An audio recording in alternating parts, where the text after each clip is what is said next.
시간 다 함께 일어나셔서 하나님 말씀을 봉독해 올리겠습니다. 오늘 하나님의 말씀은 창세기 17장 1절에 있는 말씀입니다. 다 같이 읽어보겠습니다. 시작. 아브라함이 99세 때에 여호와께서 아브라함에게 나타나서 그에게 이르시되 나는 전능한 하나님이라. 너는 내 앞에서 행하여 완전하라. 앉으십시오. 오늘 본문의 말씀으로 하나님을 아는 지식 나의 능력이 됩니다. 세 번째 시리즈 말씀으로 여러분과 함께 은혜를 나누겠습니다. 오늘 설교는 올드한 유머로 시작하겠습니다. 어느 날 예수님과 모세 그리고 한 노인이 골프를 치고 있었습니다.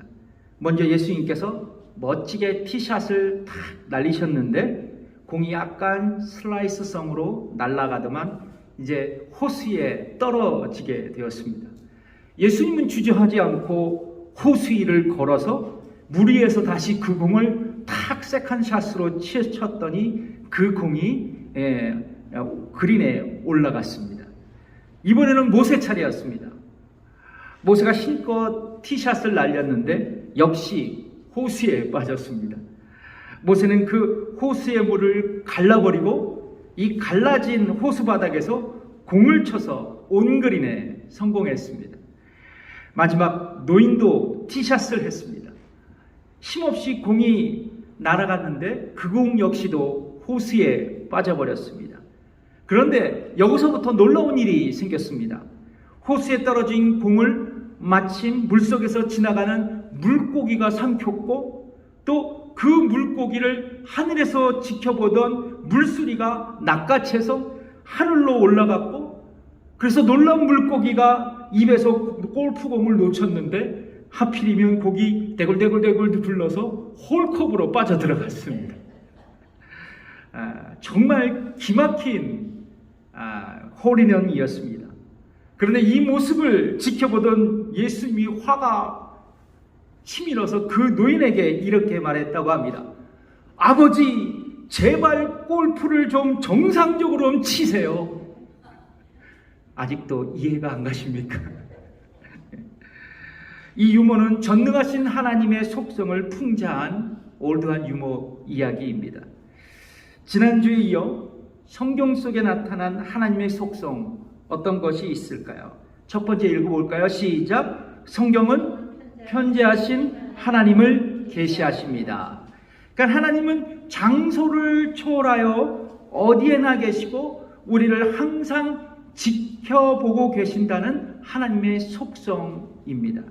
그래서 시편 139편 7절과 8절의 말씀을 다시 한번 읽어볼까요? 시작. 내가 주의 신을 떠나 어디로 가며 주의 앞에서 어디로 피하리이까. 내가 하늘에 올라갈지라도 거기 계시며 음부에 내 자리를 펼치라도 거기 계시니이다. 아멘. 두 번째, 성경은 뭐를 얘기하고 있을까요? 읽어보겠습니다. 시작. 성경은 전지하신 하나님을 계시합니다. 하나님은 모든 것을 아십니다. 믿으십니까? 그러므로 그분의 지식은 절대적이고 완전하십니다. 그래서 시편 147편 5절에 시편 기자는 이렇게 노래하고 있습니다. 같이 읽어볼까요? 시작. 우리 주는 광대하시며 능력이 많으시며 그 지혜가 무궁하시도다. 아멘. 아멘. 세 번째 읽어보겠습니다. 시작. 성경은 전능하신 하나님을 계시합니다. 하나님만이 가질 수 있는 속성을 가리켜서 비공유적 속성 또는 절대적 속성이라고 말씀드렸습니다. 이것은 완전하신 하나님을 계시하는 그분의 속성입니다. 어떤 게요? 비공유적 속성, 절대적인 속성이요. 하나님의 완전성을 표현하는 하나님의 속성에는 대표적으로 세 가지가 있는데요. 첫 번째는 하나님의 자존성입니다. 하나님의 자존성, self existence라 그래요, 영어로.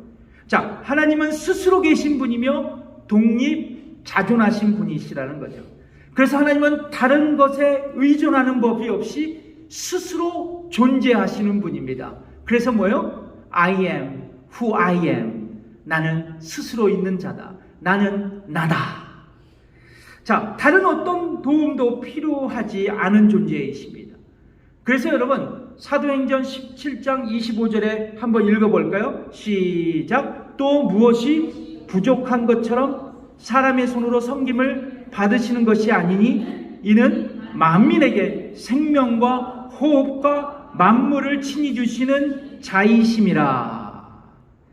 두 번째, 하나님의 완전성을 뜻하는 속성에는 하나님의 불변성이 있습니다. 무슨 성? 불변성. 그러니까 하나님은 항상 변함이 있다 없다? 없으신 분이에요. 성경을 보면 하나님은 불변하신 분으로 묘사되고 있습니다. 그 대표적인 구절이 시편 102편 26절에서 27절에 있는 말씀이에요.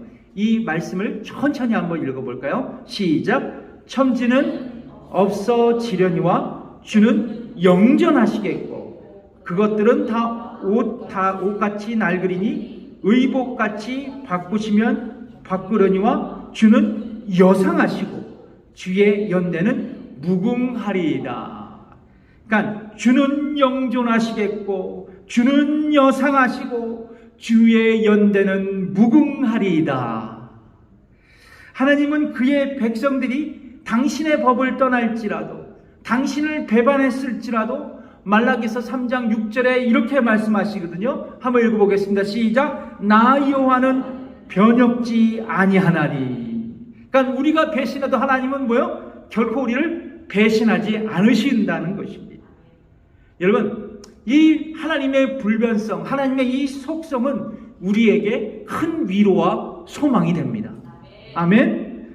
여러분, 그것이 바로 뭐냐 하면 우리를 향하신 하나님의 계획과 행동은 결코 변경되지 않는다는 것을 우리에게 가르쳐 주는 거예요. 여러분, 하나님은 인생과 같지 않고 사람과 같지 않으셔서 약속하셨다면 반드시 그 뜻을 실행하시고 그 약속을 분명히 이루시는 분이세요. 그래서 민수기 23장 19절의 말씀을 한번 같이 읽어볼게요. 시작. 하나님은 인생이 아니시니 시건치 않으시고 인자가 아니시니 후회가 없으시도다. 어찌 그 말씀한 바를 행치 않으시며 하신 말씀을 실행치 않으시랴. 그렇다면 성경에서 말씀하시는 하나님의 뜻 그리고 하나님의 생각, 이것은 어떤 것들이 있을까? 성경에 보면 하나님의 뜻과 생각이 여러 가지로 다양하게 언급되고 있습니다. 근데 가장 중요한 우리를 향하신 성삼위일체 하나님의 미리 정하신 뜻이 있어요. 그냥 뜻이 아니라 미리 정하신 뜻이 있습니다. 창세전부터 정하신 뜻이 있어요. 그게 유명한 로마서 8장 30절에 있는 말씀입니다. 같이 읽어보겠습니다. 천천히 시작. 또 미리 정하신 그들을 또한 부르시고 부르신 그들을 또한 의롭다 하시고 의롭다 하신 그들을 또한 영화롭게 하셨느니라. 아멘.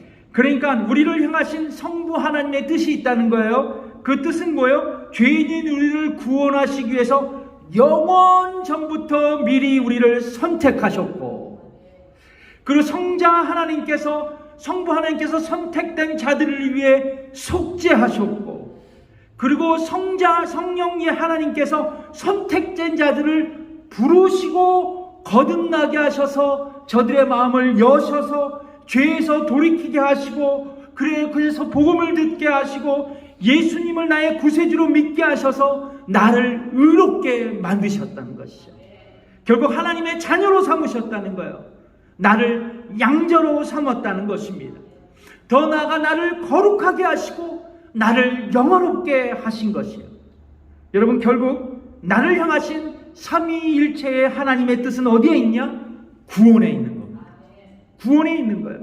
이것이 우리를 향하신 하나님의 궁극적인 뜻입니다. 하나님의 궁극적인 뜻이에요. 그래서 여러분, 구원에 관한 하나님의 뜻은 결코 변경되지 않습니다. 완전한 거예요. 그래서 우리는 구원의 확신을 가질 수 있는 것입니다. 또 성경에 보면 하나님의 생각들이 여러 가지가 있거든요. 근데 이 또한 결코 변함이 없으시다는 것을 우리에게 말씀해 주세요. 자, 예레미야 29장 11절 어떤 생각을 갖고 계시는가? 한번 읽어보겠습니다. 예레미야서 29장 11절 시작. 나 여호와가 말하노라.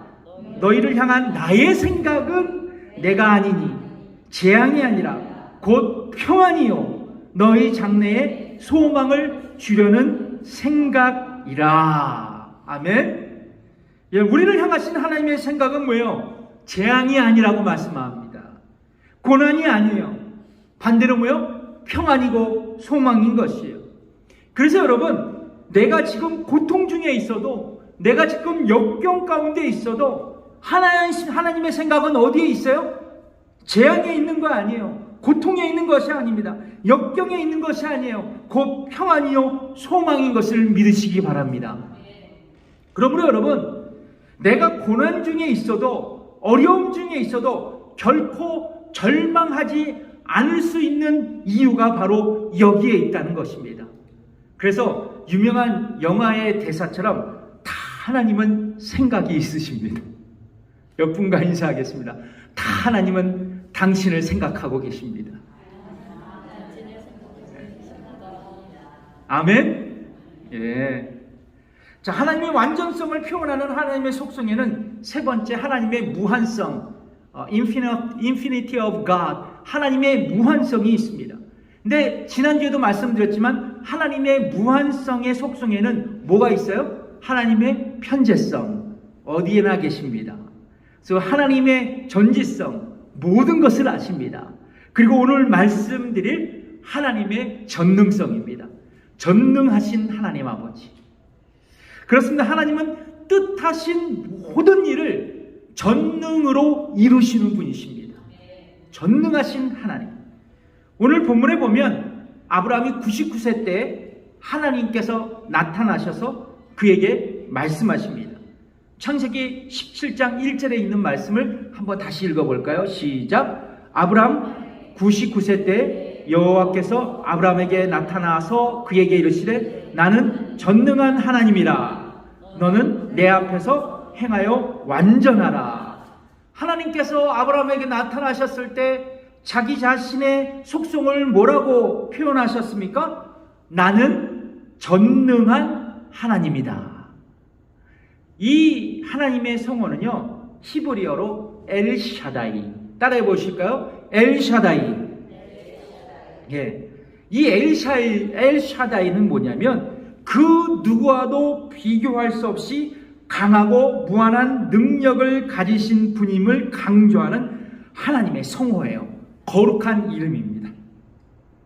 하나님은요, 아브라함에게 24년 전에, 이 말씀을 하시기 전 24년 전에, 즉 75살에 그를 부르시고 이렇게 말씀하셨습니다. 창세기 12장 2절의 말씀을 읽어볼까요? 시작. 내가 너로 큰 민족을 이루고 복을 주어 내 이름을 창대케 하리니 너는 복의 근원이 될지라. 이 세 가지를 축복하셨어요. 하나님은요, 아브라함에게 먼저 큰 민족을 이루어 주겠다고 약속하십니다. 큰 민족을 이루어 주겠다고. 여기서 큰 민족을 이루고라는 의미는 뭐냐면 위대한 민족, 존귀한 민족을 이루게 될 것인데 그 민족에 네가 조상이 될 것이다라고 말씀한 것이에요. 그렇습니다. 하나님은 아브라함에게 그의 후손을 통해 이스라엘 민족을 이루고 그를 이스라엘의 국부로 삼으시겠다는 당신의 뜻을 이 아브라함에게 말씀하신 것입니다. 그래서 하나님은 그에게 열국의 아비란 뜻의 이름으로 뭐를 줬어요? 원래 이름이 아브람인데 뭐요? 아브라함이라는 새로운 이름을 부여해 주셨던 것입니다. 또한 하나님은 아브라함에게 복을 주시겠다고 말씀하세요. 복을 주어. 여기서 복은요, 물질적인 축복을 의미합니다. 물질적인 축복. 하나님은 그의 후손에 대한 약속을 먼저 하셨죠. 큰 민족을 주겠다고요. 자, 더불어서 재물의 축복을 말씀하셨어요. 그래서 훗날 당신의 약속대로 이삭을 많은 재물로 축복하셨습니다. 그래서 창세기 26장 12절에서 13절의 말씀을 읽어볼까요? 시작! 이삭이 그 땅에서, 제가 읽어드릴게요. 이삭이 그 땅에서 농사하여 그해 100배나 얻었고 여호와께서 복을 주심으로 그 사람이 창대하고 왕성하여 마침내 거부가 되었다 말씀합니다. 그러니까 말씀대로 이루어지는 거예요. 마침내 하나님은 당신의 전능으로 아브라함을 복의 근원이 되게 축복하셨어요. 자, 그러나 아브라함은요, 하나님의 약속을 붙들고 살았지만 여러분이 잘 아시는 대로 이삭을 얻기 위해 무려 몇 년을 기다렸어요? 25년을 기다려야만 했습니다. 25년. 그 약속이 이루어질 때까지. 그래서 여러분, 우리가 위로가 되죠. 기도하는데 하나님 이거 응답해 주세요. 한 25년 동안 아직 응답받지 못한 사람도 손 들어보세요. 25년. 아무도 없습니다. 아무도 없어요. 그럼 참 그래도 우리는 아브라함보다 나은 존재 같아요. 그렇죠? 이 아브라함이 25년을 기다렸습니다. 자, 그래서 여러분 그의 믿음이 점점 흔들리기 시작하는 거예요. 그렇죠? 근데 그게 제 얘기가 아니라 성경에 나와요. 어떤 증거가 있냐면 아브라함은 사라가 자식을 낳지 못하자 자신의 종 누구요? 엘리에셀을 자신의 상속자로 생각할 때가 있었어요. 그리고 자신의 여종에게서 낳은 이스마엘을 통해 좀 대를 이어보려고 했습니다. 그러나 여러분, 엘샤다이의 하나님, 전능하신 하나님은 평생 아이를 낳아보지 못했을 뿐만 아니라 폐경기가 한참 지난 사라에게서 아들 이삭을 낳게 하셨어요. 그리고 하나님 아브라함을 향한 당신의 뜻을 전능의 능력으로 이루어 주셨습니다. 어떤 뜻이요? 큰 민족을 이루겠다는 뜻. 하나님의 작정을 이루셨던 것이죠. 여러분, 그 당시 자녀가 없다는 것은, 지금은 뭐 자녀가 없다는 것을 변심이 안 되지만 그 당시 자녀가 없다는 것은 그 가정에 미래가 없다는 뜻으로 통하는 가정사였습니다. 그래서 자식이 없는 아브라함과 사라에게는 위기적 상황이었어요. 그 자체가 위기적 상황이었습니다. 그러나 전능하신 하나님은 그들에게 역사하셔서, 작정된 것을 역사하셔서 아브라함을, 그의 가정을 위기 속에서 건져내셨습니다. 누가요? 전능하신 하나님께서 말이지. 여러분, 오늘날 저와 여러분이 처한 위기는 무엇일까요? 아브라함의 처한 위기가 그거였는데 우리가 처한 위기는 무엇일까? 가정의 위기가 있을까요? 관계적인 면에서 위기가 있을까? 아니, 건강의 위기가 있을까? 자녀들의 위기가 있을까? 일터의 위기가 있을까? 신앙생활의 위기가 있을까? 그렇다면 저와 여러분이 만나야 할 하나님은 어떤 하나님? 엘샤다이 하나님이에요. 엘샤다이 하나님. 왜냐하면 그분은 당신의 전능으로 우리에게 역사하시기 때문에 그래요. 특별히 여러분, 전능하신 하나님 속성을 유심히 관찰해 보면 뭐를 발견할 수 있냐면 하나님의 섭리를 발견할 수 있습니다. 하나님의 섭리. 이 하나님의 섭리는 뭐냐면 우주 만물을 창조하신 하나님은 당신이 창조하신 우주 만물과 피조물들을 당신의 전능으로 보존하시고 통치하시요. 그것이 하나님의 섭리입니다. 그러니까 하나님의 섭리는 창조하신 세상과 피조물을 전능하신 능력으로 보존하시고 통치하신다는 것이죠. 자, 그래서 하나님의 섭리가 먼저 창조하신 우주 만물과 피조물을 보존하시는 건데요. 우리 느헤미야서 9장 6절을 한번 읽어볼까요? 시작. 오직 주는 여호와시라. 하늘과 하늘들의 하늘과 일월 성신과 땅과 땅 위의 만물과 바다와 그 가운데 모든 것을 지으시고 다 보존하시오니 모든 천군이 주께 경배하나이다. 뭐가 나와요? 보존하신다 라는 것이죠. 그러니까 하나님은 창조하신 우주 만물과 모든 피조물들을 창조하셨을 뿐만 아니라 그것을 보존하셨다. 보존하셨다. 여러분, 하나님은요, 세상 만물과 피조물을 창조하시고 가만히 지켜보는 분이 아니세요. 여러분, 하나님은 세상 만물을 창조하셨지만 하나님은 세상 만물에 관여하지 않으시고 그냥 세상 만물이 자연 법칙에 의해서 움직이는 것이 아니라는 것이에요. 이런 사상을 이신론이라 그럽니다. 아주 나쁜 생각들이에요. 그러나 성경은 분명히 창조주 하나님께서 우주 만물과 창조하신 모든 피조물을 보존하시고 그리고 섭리하신다는 것이에요. 이것이 우리의 믿음이 되어야 돼요. 자, 그래서 하나님께서는 이 우주 만물 돌아가는 것뿐만 아니라요, 우리의 삶도 섭리하신다는 거예요. 자, 사도행전 17장 28절을 읽어볼까요? 시작. 우리가 그를 힘입어 살며 기동하며 있느니라. 그러니까 우리가 살고 움직이고 존재하는 것 다 누구 때문이다? 누구 때문이에요? 하나님 때문입니다. 그분의 능력에 힘입어 우리가 숨쉬고 먹고 걷고 움직이며 살아가는 거예요. 여러분, 내가 건강해서 이렇게 살아가는 것 같죠? 아닙니다. 하나님이 섭리하셨기 때문이에요. 하나님이 나를 보존하셨기 때문입니다. 그래서 여러분, 우리가 숨쉬고 먹고 걷고 움직이고 활동하고 보고 듣고 이 모든 우리 일상의 삶이 하나님의 섭리요 하나님의 은혜인 것이에요. 그래서 여러분, 우리가 가장 큰 것부터 가장 작은 것에 이르기까지 하나님은 당신의 창조의 목적에 따라 세상 모든 만물과 그리고 피조물들을 지극한 지혜와 거룩한 섭리로 보존하신다는 것을 믿을 수 있어야 돼요. 가장 작은 것부터 가장 큰 것까지 말이죠. 모든 것을 하나님께서 섭리하신다는 것입니다. 그래서 여러분, 우리는 모든 것에 감사해야 돼요. 여러분, 먹는 것도 감사해야 돼요. 그렇죠? 걷는 것도 감사해야 돼요. 듣는 것도 감사해야 돼요. 보는 것도 감사해야 돼요. 우리가 움직이는 것도 감사해야 돼요.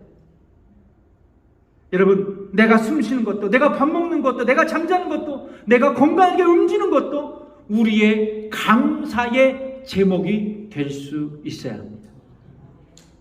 하나님은 섭리하시는 분이세요. 자, 하나님의 섭리는 창조하신 우주 만물과 피조물을 보존하는 것이지만 하나님은 창조하신 피조물들을 또한 통치하시는 분이심을 잊지 마십시오. 보존하시고 통치하시는 분이에요. 여러분, 우리에게 우연은 없습니다. 우연은 없어요. 우연히 일어난 일은 아무것도 없습니다. 그러므로 저와 여러분 그리고 여러분 모두의 만남은 우연이 아닙니다. 우연이 아니에요. 여러분, 노세연의 노래 있죠? 우리 만남은 우연이 아니야. 예, 가사처럼요. 우리의 만남도 우연이 아니에요. 하나님의 섭리 중에 있어요. 하나님의 통치하심에 있습니다. 모든 일이 하나님의 통치 아래 있다는 것이죠. 그래서 여러분, 예수님은 이렇게 말씀하셨어요. 마태복음 10장 29절에 있는 말씀이죠. 읽어보겠습니다. 시작. 참새 2마리가 한 아사리온에 팔리는 것이 아니냐. 그러나 너희 아버지께서 허락지 아니하시면 그 하나라도 땅에 떨어지지 아니하리라. 그러니까 참새가 하늘에서 뚝 떨어지는 것도 하나님 아버지가 허락하지 아니하시면 일어날 수 없다고 성경은 말씀하는 겁니다. 그냥 하나님 하늘에서 참새가 뚝 떨어진 것도 누구의 섭리다? 하나님의 섭리고 하나님의 통치라는 것이죠. 근데 여러분, 이 지점에서 우리는 한 가지 귀한 영적인 통찰력을 얻을 수 있습니다. 하나님의 통치 아래에 있는 우리는 결코 염려할 것이 없다는 거예요. 하나님의 통치 아래에 있는 저와 여러분은 결코 염려할 것이 없다는 거예요. 왜냐하면 하나님은 당신의 섭리로서 우리의 모든 필요를 미리 보시고 준비하시는 분이시기 때문에 그래요. 제가 왜 이 얘기를 하느냐? 여러분, 섭리를 라틴어로 프라벤덴시아라고 합니다. 여기서 파생된 단어가 providence예요. providence. 근데 영어로 섭리를 providence라고 하는데 이 라틴어 providentia를 분석해본 이거예요. 프로라는 것은 앞으로, 그리고 비덴시아라는 것은 본다라는 뜻입니다. 그러니까 미리 본다는 거예요. 그러니까 비덴시아가 뭐냐면 영어로 비디오가 나왔어요. 여기서 비디오. 여러분, 옛날에 우리 한국말 있잖아요. 안 봐도 비디오, 이런 얘기가 있잖아요. 네, 본다라는 것입니다. 그러니까 섭리라는 뜻이 뭐냐면 미리 앞서서 본다라는 거예요. 누가? 하나님이. 그러니까 확장된 의미로 뭐냐면 하나님은 섭리로 미리 보시고 미리에 준비하시는 분이시라는 거예요. 따라해 봅시다. 하나님은 미리 보시고 미리 준비하시는 분이십니다. 아멘. 그게 하나님의 섭리입니다. 자, 창세기 22장은 이 하나님의 섭리를 아주 잘 표현하고 있는 말씀 중에 하나예요. 창세기 22장에 보시면 아브라함이 모리아산에서 이삭을 번제로 바치려고 했을 때 이삭이 아버지 아브라함에게 이렇게 질문하죠. 창세기 22장 7절에 있는 말씀입니다. 시작. 이삭이 그 아비 아브라함에게 말하여 가로되 내 아버지야 하니 그가 가로되 내 아들아 내가 여기 있노라. 이삭이 가로되 불과 나무는 있거니와 번제할 어린 양은 어디 있습니까? 이때 아브라함이 이삭에게 이렇게 말하죠. 8절에 있는 말씀입니다. 시작. 아브라함이 가로되 아들아 번제할 어린 양은 하나님이 자기를 위하여 친히 준비하시리라 하고 두 사람이 함께 나아갔다. 여기서 아브라함이 뭐라고 말하고 있어요? 뭐예요? 어린 양은 하나님이 자기를 위하여 친히 준비하실 것이다. God will provide the lamb. 여기서 provide가 나와요. providence에 파생된 단어예요. 이것이 섭리의 은혜입니다. 하나님은 당신의 전능한 속성으로 모든 것을 미리 준비하시는 분이세요. 그래서 하나님은 여호와 이레이십니다. 준비하시는 하나님이세요. 왜냐하면 하나님은 우리를 섭리하시되 우리 인생의 미래와 필요를 미리 보시고 준비하시는 전능하신 하나님이시기 때문에 그렇습니다. 성도 여러분, 우리는 모두가 불확실한 시대에 살아가고 있습니다. 코비드19로 전혀 다른 세상을 살아가고 있고 앞으로 미래를 예측할 수가 없습니다.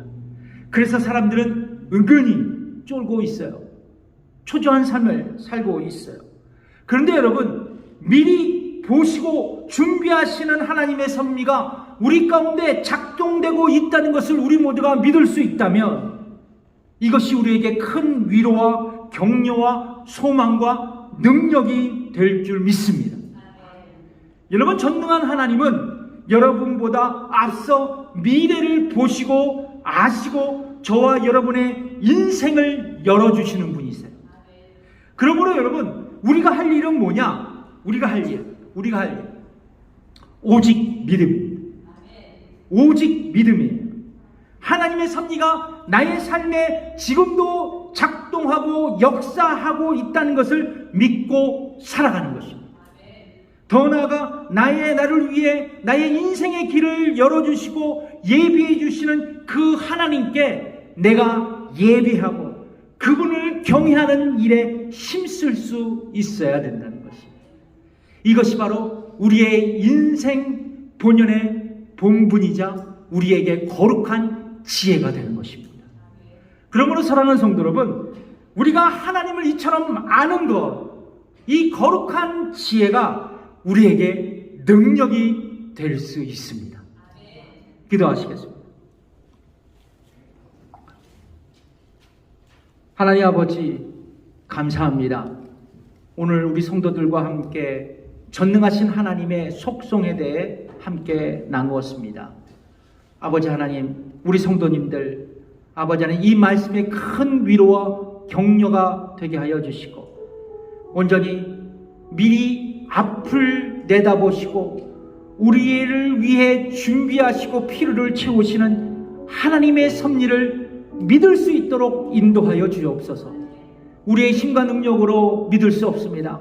성령께서 이 시간 우리 성도님들의 각머리 위에 기름 부어 주셔서 마음문을 열어주셔서 이 하나님의 섭리를 믿을 수 있도록 이 시간 역사해 주시옵소서. 그래서 이 어려운 시대에 우리가 하나님의 섭리를 믿음으로 당당하게 세상과 맞서 승리하는 하나님의 백성들이 되게 주옵소서. 감사드리며 예수님의 이름으로 기도드립니다.